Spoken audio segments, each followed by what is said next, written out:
I'm not much of a storyteller, but after what happened last Valentine's Day, I feel like I gotta share this with someone.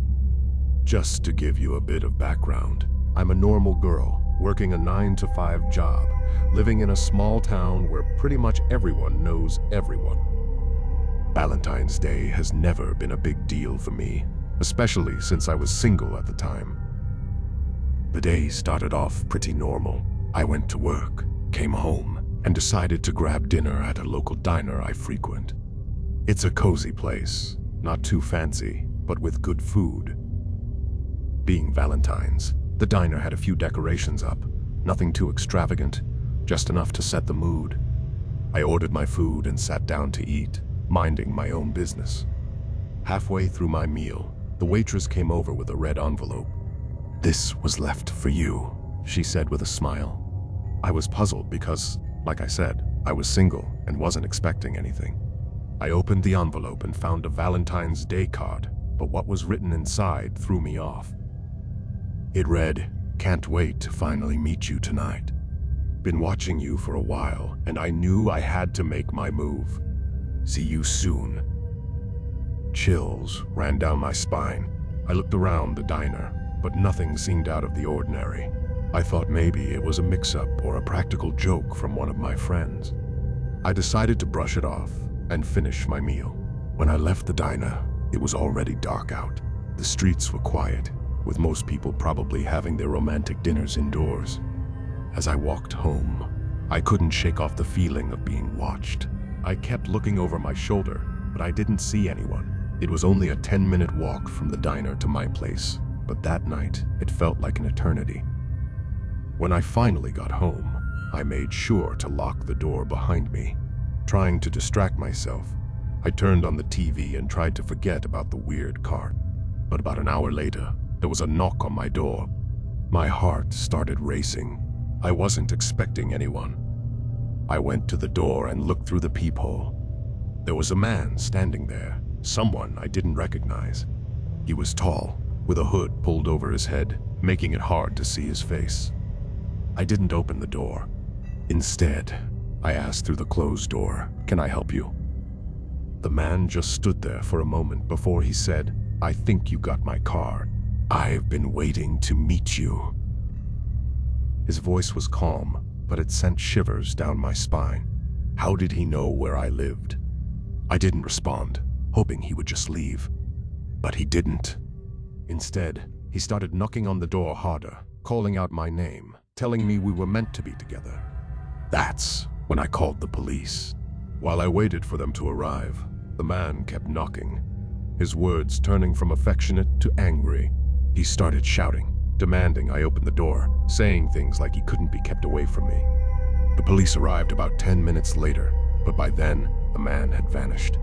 They took my statement and the card as evidence, promising to patrol the area more frequently. I didn't sleep much that night, jumping at every little sound. The next day, I received a call from the police. They had found the man.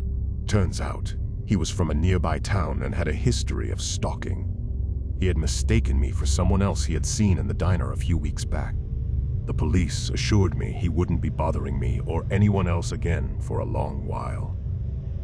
Looking back, I never thought Valentine's Day could turn into something so horrifying. It was supposed to be a day of love and affection, but for me, it became a nightmare. I'm just grateful the police were able to handle the situation, and I'm extra cautious now about my surroundings. It's scary to think about what could have happened if I hadn't been so vigilant. So, to anyone out there, always be aware of your surroundings and don't take your safety for granted, not even on Valentine's Day.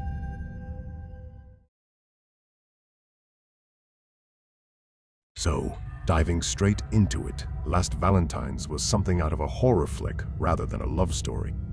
I'm just an average girl, not big on the whole Valentine's Day hype, especially since I was fresh out of a relationship with my ex, Jack. Jack was, to put it mildly, not taking the breakup well. We ended things because his jealousy was just too much for me to handle. I thought I had made a clean break, but Valentine's Day proved me wrong. It started innocently enough. I woke up to a text from a number I didn't recognize saying, "Happy Valentine's Day. Today's a day you'll never forget." Creepy, sure, but I brushed it off as a wrong number. I had plans to just treat myself to a spa day, stay in and binge some shows. Simple and peaceful. Suddenly, I heard a knock on the door. I stared from the peephole, but there was no one outside. Something caught my attention. There was a bouquet of black roses at my door. Black roses, which I later found out symbolized death or farewell. There was a note attached, not with ink, but what looked disturbingly like blood. Reading, "You can't escape me. You will remember this Valentine forever." My heart sank. This was classic Jack, blending romance with a twisted sense of possession. Trying to shake off the unease, I went about my day, but the feeling of being watched lingered. I came home to find a series of letters slid under my door, each detailing moments we'd shared, but twisted into a narrative of undying and unrelenting love. One letter stood out, where the words "forever yours" were underlined so heavily they tore through the paper. As night fell, the real terror began. I found a package outside my door. Hesitantly, I opened it to reveal a mixtape labeled Our Eternal Playlist.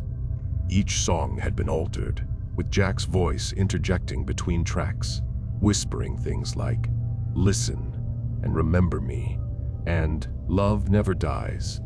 It was eerie, hearing his voice, knowing he wasn't there, a ghostly presence in my own home. The climax of the night was when I received a video message from Jack. It showed him, candlelit, professing his undying love for me. But it wasn't the words that chilled me, it was the ending. He held up a vial of what he claimed was his blood, saying, "A part of me will always be with you," before drinking some of it. The message ended with, "You can't escape love, not even in death." I called the police, trembling and scared. When they arrived, Jack was nowhere to be found, but they took the evidence I had. They managed to track him down later. That Valentine's Day left scars that no amount of time can heal. The romance that once was had turned into a nightmare, a twisted show of love that was more about possession and obsession than anything else.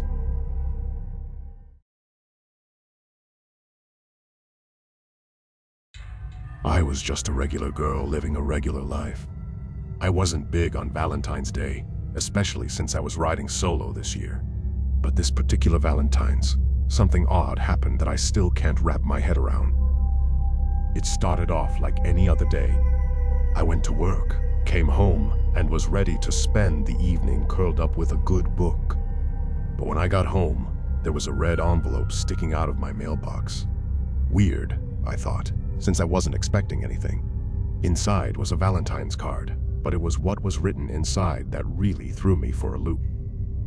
It said, "I've been watching you, and tonight's the night you'll find out who I am."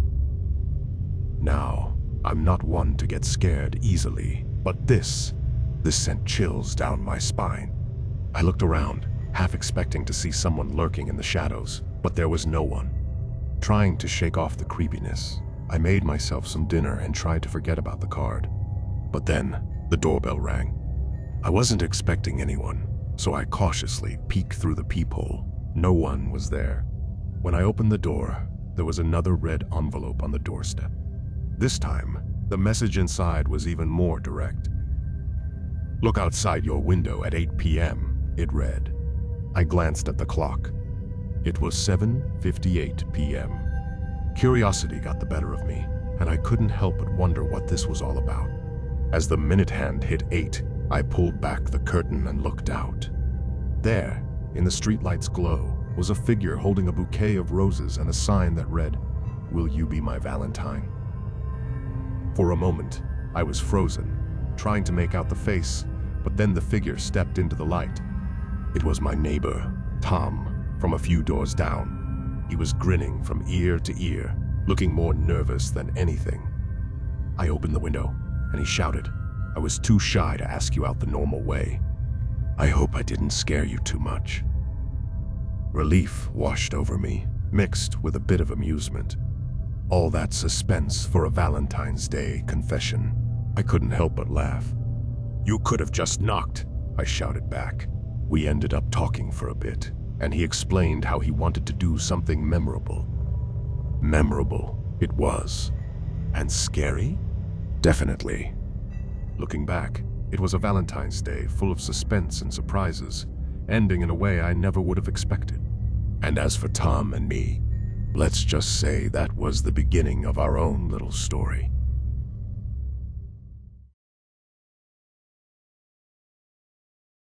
I'm a guy who's not really into the whole big gestures and romantic holidays thing, but Valentine's Day last year changed everything for me. I work at a tech store in the city and live a pretty low-key life.